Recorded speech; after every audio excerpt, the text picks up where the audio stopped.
ఈరోజు జేఎన్టీయూ యూనివర్సిటీలో JNTU JAC dairy ఆవిష్కరణ కార్యక్రమానికి గౌరవ అధ్యక్షులు ఎంఆర్పిఎస్ స్టేట్ ప్రెసిడెంట్ మేడి పాపయ్య గారు, అలానే మానమానాడు నేషనల్ ప్రెసిడెంట్ జి చెన్నై గారు ముఖ్య అతిథులుగా యూనివర్సిటీకి విచ్చేశారు.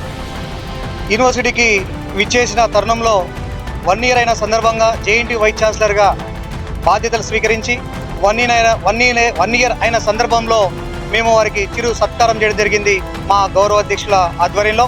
అలాగే 2026 జేఎన్టీయూ జేఏసీ డైరీని కూడా మేము వైస్ ఛాన్సలర్ గారు, రిజిస్ట్రార్ అండ్ రెక్టర్ గారి చేతుల మీదుగా ఘనంగా మా గౌరవ అధ్యక్షుల సమక్షంలో విడుదల చేయడం జరిగింది. ఈ యొక్క జేఎన్టీయూ జేఏసీ డైరీ యొక్క ముఖ్య ఉద్దేశం ఏంటంటే, తెలంగాణలో ఉన్నటువంటి మినిస్టర్ పేషీ కావచ్చు, గవర్నమెంట్ అధికారులు కావచ్చు, కలెక్టర్లు కావచ్చు, ఎస్పీలు కావచ్చు, 33 జిల్లాలో ఉన్న కలెక్టర్లు, ఎస్పీలు, అలానే స్టేట్ గవర్నమెంట్లో ఉన్న ఎడ్యుకేషన్ పాలసీస్ కూడా, రూల్స్ అండ్ రెగ్యులేషన్స్ కూడా అన్నీ సమగ్రంగా ఒక చోట చిత్రీకరించడం జరిగింది.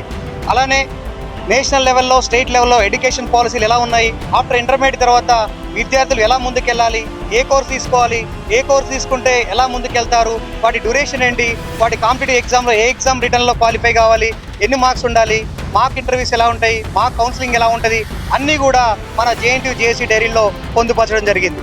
జేఎన్టీయూ జేఏసీ డైరీ అనేది ఒక SC, ST, BC, minority, OBC and alumni welfare association వీటన్నిటి కలయిక ద్వారా జేఎన్టీయూ జేఏసీ డైరీ ముద్రీకరించబడింది. అలానే భవిష్యత్తులో ఏవైతున్నాయో ఉద్యోగ రీత్యా కూడా కావచ్చు, ఉద్యోగ కల్పనలో కావచ్చు, ట్రైనింగ్ సిస్టమ్స్లో కావచ్చు, అన్ని సంబంధించిన డేటా కూడా మేము జేఎన్టీయూ జేఏసీ డైరీలో పొందుపరచడం జరుగుతుంది. అలాగనే ఒక విద్యార్థి, ఒక తల్లిదండ్రులు కనుక జేఎన్టీయూ జేఏసీ డైరీ కనుక ఉంటే వారికి ఒక గైడ్ చేసే విధంగా ఇంటర్నెట్ సదుపాయం లేని ఊర్లో, గ్రామాల్లో కూడా మా డైరీ పట్టుకుంటే భవిష్యత్ ప్రణాళిక ఎలా తీసుకోవాలి, ఎలా ముందుకెళ్ళాలి, ఎంసెట్ ఎలా రాయాలి, ఎంసెట్లో ఎన్ని మార్క్స్ రావాలి, పీజీ సెట్ ఎలా ఉంటుంది, బీటెక్, ఎంటెక్ చేయాలంటే ఏ కోర్సులు చేయాలి, ఎలా చేయాలనే ఉద్దేశంతో మేము జేఎన్టీయూ డైరీని రిలీజ్ చేయడం జరుగుతుంది. అలానే మారుమూల ప్రాంతాల్లో ఎలా అయితే కొంతమంది కలెక్టర్ ఉంటారు, కలెక్టర్ దగ్గరికి వెళ్ళాలంటే వెళ్ళలేని పరిస్థితి ఉంటుంది, నెక్స్ట్ పోలీస్ వ్యవస్థకి వెళ్ళలేని పరిస్థితి ఉంటుంది. మా యొక్క డైరీలో ప్రతి ఒక్క ఉన్నత అధికారులు, పోలీస్ యంత్రాంగం కావచ్చు, జిల్లా కలెక్టర్ యంత్రాంగం కావచ్చు, ప్రతి ఒక్క డైరీలో ఉన్న ఇన్ఫర్మేషన్ అంతా కూడా మేము పొందుపరిచి సామాన్యుడికి కూడా చేరే విధంగా మేము డైరీని రూపొందించడం జరిగింది. ఈ డైరీకి సహకరించిన మా యొక్క పెద్దలు, మా గౌరవ అధ్యక్షులు మేడి పాపయ్య గారు కావచ్చు, మా యొక్క చెన్నై గారు కావచ్చు, వారి యొక్క మార్గదర్శనంలో మేము భవిష్యత్తులో మరిన్ని ప్రణాళికలు వేసు ఉద్యోగులకు కావచ్చు, విద్యార్థులు కావచ్చు, ఎక్కడ సమస్యలు ఉన్నా కూడా మేము నిరంతరం వారి వెంట ఉండి వారి సమస్యలు పరిష్కారం అయ్యే విధంగా తగు ఉన్నత అధికారులకు చేరే విధంగా మా యొక్క గౌరవ అధ్యక్షుల మార్గదర్శనంలో మేము ముందుకెళ్తామని తెలియజేస్తున్నాము. జై భీమ్. మేడి పాపయ్య గారి ఆధ్వర్యంలో సార్ గారికి చిన్న సత్కారం చేయడం జరుగుతుంది.